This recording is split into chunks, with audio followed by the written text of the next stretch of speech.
I'm Clinton Griffiths with today's Ag Day Minute. The U.S. hunger rate is at its lowest level since the pandemic started.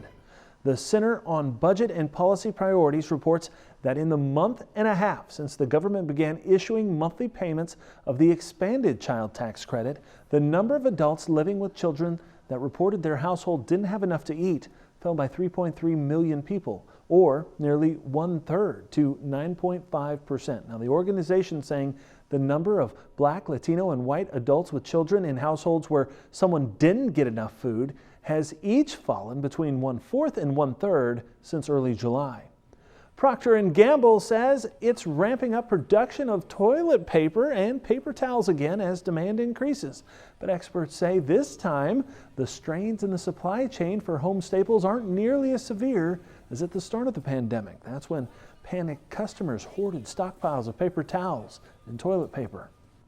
And did you like it the first time? Well, it's back. Kraft Macaroni and Cheese ice cream is for sale.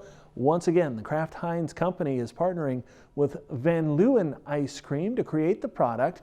That company is selling $12 pints on its website with a limit of 2 per customer. The two companies launched a limited run of mac and cheese ice cream back in July, and it sold out quickly.